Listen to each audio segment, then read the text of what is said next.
Hi hello friends, ఈరోజు చిన్న మెంతాకుతో curry ఎలా తయారు చేసుకోవాలో చూపిస్తాను. చాలా బాగుంటుంది ఈ చిన్న మెంతం కూర ఆకు కర్రీ కూడా. ఎవరైనా మీరు కనుక ఇలా ట్రై చేయకుంటే డెఫినెట్గా చేసుకోండి. అది కూడా పెసరపప్పు కాంబినేషన్స్తో చేస్తున్నాను కాబట్టి చాలా బాగుంటుంది. సో చూసారు కదా, ఇలా ఉంటుంది. మనకి చాలామందికి తెలిసే ఉంటుంది, తెలియని వాళ్ళకి చూపిస్తున్నాను. ఇలా మార్కెట్లో కనుక మనకి చిన్న మెంతం కూర దొరికితే తప్పకుండా తీసుకొచ్చుకొని దాని వేర్లు మాత్రమే కట్ చేయండి. చూసారు కదా, నేను చూపించిన విధంగా అలా వేర్లు మాత్రమే కట్ చేసుకొని నీట్గా అలా రబ్బర్ బ్యాండ్ తీసేసుకొని 1-2 సార్లు కడుక్కోండి. దీంట్లో మట్టి ఎక్కువగా ఉంటుంది కాబట్టి 1-2 సార్లు కడిగేసుకొని కట్ చేసుకొని పక్కన పెట్టుకోండి. ఇది చాలా మంచిదండి, తప్పకుండా ట్రై చేయండి. ఇక మనం కర్రీ ఎలా తయారు చేసుకోవాలో చూసేద్దాం. ఇక స్టవ్ మీద కడాయి పెట్టుకొని కొద్దిగా ఆయిల్ వేసుకోండి. ఆయిల్ వేడైన తర్వాత ఇందులో కొంచెం పసుపు, ఆనియన్స్ సన్నగా కట్ చేసుకోండి, ఆనియన్స్ అలాగే అల్లం వెల్లిపాయ పేస్ట్ 1 స్పూను ఇవన్నీ వేసుకొని ఆనియన్స్ మంచిగా ఫ్రై అయిన తర్వాత మనం ఈరోజు పెసరపప్పు కాంబినేషన్స్తో చేస్తున్నాం కాబట్టి మీరు కర్రీ చేస్తున్నామన్న ఒక 10 నిమిషాల ముందే పెసరపప్పు నానబెట్టుకోండి. ఇలా ఆనియన్స్ మంచిగా ఫ్రై అయినాక ఇంకా పెసరపప్పు వేసుకోండి.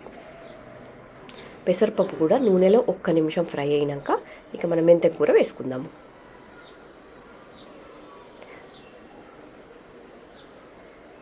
మనకి పెసరపప్పు ఎక్కువ టైం ఏం పట్టదండి, తొందరగా ఉడికిపోతుంది కాబట్టి ఎక్కువ నానాల్సిన పని కూడా అవసరం లేదు, తొందరగా అయిపోతుంది.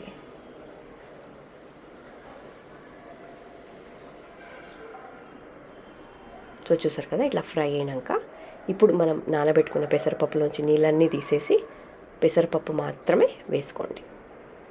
ఇందాక చెప్పినట్టు మీకు గనక ఈ ఆకుకూర దొరికితే తప్పకుండా తీసుకొచ్చుకోండి. ఈ ఆకుకూరని చాలా అంటే చాలా మంచిది, హెల్త్కి కూడా చాలా మంచిది. చాలామంది ఇది చేదు ఎక్కువగా ఉంటుందని అవాయిడ్ చేస్తూ ఉంటారు. అందుకనే మనం ఇందులో ఇలా పెసరపప్పు ఇవన్నీ వేస్తాం కాబట్టి అస్సలు చేదు అనేదే ఉండదండి. సో కాబట్టి డెఫినెట్గా ట్రై చేయండి, పిల్లలకు కూడా పెట్టండి, ఇష్టంగా తింటారు. సో చూసారు కదా, ఇట్లా 1 నిమిషం అలా ఫ్రై చేసుకున్నాక మనం కట్ చేసి పెట్టుకున్న మెంతం కూర వేసుకోండి. మెంతం కూర వేసినాక కూడా ఇంకొక నిమిషం మూత పెట్టుకొని ఉడికించుకోండి. దీంట్లో కొద్దిగా ఉప్పు కూడా వేసుకోండి. ఒకవేళ ఉప్పు వేసుకుంటే ఇప్పుడే వేసుకోండి. ఉప్పు వేసుకొని ఇంకొక నిమిషం ఉడికించుకుంటే ఆ నూనెలో ఉడుకుతుంది కాబట్టి మనకి ఇంకా చేదు అనేదే ఉండదు. కాబట్టి అలా ఉడికించుకొని ఉప్పు కూడా వేసుకొని కొంచెం కారము, ధనియాల పొడి, టమాటా ఇంకా అన్నీ వేసేయండి. స్పైసీకి తగినంత కారం ఇవన్నీ వేసుకొని టమాటాలు ఒక 2 టమాటాలు వేసాను. మీకు ఒక పెద్ద టమాటా ఉంటే 1 సరిపోతుంది. టమాటా కూడా వేసుకొని కలిపేసుకొని మూత పెట్టుకొని మళ్ళీ 1 నిమిషం ఉడికించుకుందాము. ఎప్పుడైనా కానీ ఏవైనా వేసినప్పుడు నూనెలో ఉడికితే ఆ టేస్ట్ అనేది చాలా బాగా వస్తుంది. ఎమ్మటే నీళ్లు వేసేదానికన్నా నూనెలో ఉడికించి చూడండి, ఆ టేస్ట్ చాలా బాగా వస్తుంది. సో చూసారు కదా, ఇట్లా టమాటా కూడా వేసి ఇంకొక నిమిషం ఉడికిన తర్వాత అప్పుడు మీకు తగినన్ని నీళ్లు వేసేయండి. నీళ్లు పోసి మంచిగా పప్పు ఉడికేంత వరకు మధ్య మధ్యలో కలుపుతూ పప్పు ఉడికేంత వరకు ఉడికించుకుందాం.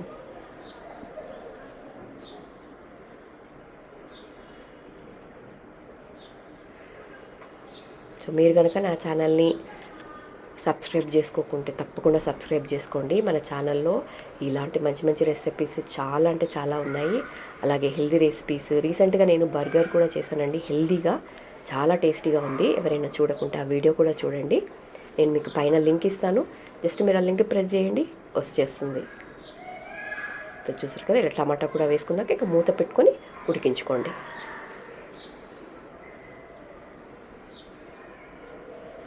ఇలా 1 నిమిషం అయిన తర్వాత తగినన్ని నీళ్లు వేసుకొని మంచిగా పప్పు ఉడికేంత వరకు ఉడికించుకోండి. ఇది అన్నంకి చేసుకోండి, చాలా బాగుంది కాంబినేషన్గా, తప్పకుండా ట్రై చేయండి.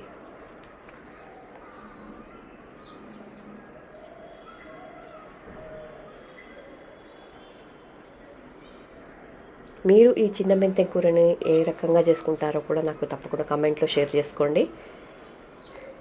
వచ్చేసారు కదా, ఇప్పుడు మంచిగా ఉడికిపోయింది. ఇందులో 1 స్పూను నేను కొబ్బరి పొడి వేశాను. ఈ కొబ్బరి పొడి కూడా మీకు చాలా వీడియోలో చూపించాను ఎలా చేసుకోవాలి అనేది. అది కూడా మీకు లింక్ పైన పెడతాను, ఆ లింక్ కూడా చూడండి. ఒకవేళ కొబ్బరి పొడి ఎలా తయారు చేసుకోవాలి అనేది ఆ లింక్ కూడా నేను పైన పెడతాను. లింక్ ప్రెస్ చేయండి, డీటెయిల్డ్ వీడియో వస్తుంది. ఆ స్పూను 1 స్పూను వేస్తే సరిపోతుంది. అలా 1 స్పూన్ వేసినాక 1 నిమిషం ఉడికించుకోండి, కర్రీ రెడీ అయిపోతుంది. సో చూసారు కదా, చాలా చాలా టేస్టీగా ఉంటుంది. డెఫినెట్గా ట్రై చేయండి. ఛానల్ని మాత్రం తప్పకుండా సబ్స్క్రైబ్ చేసుకోండి.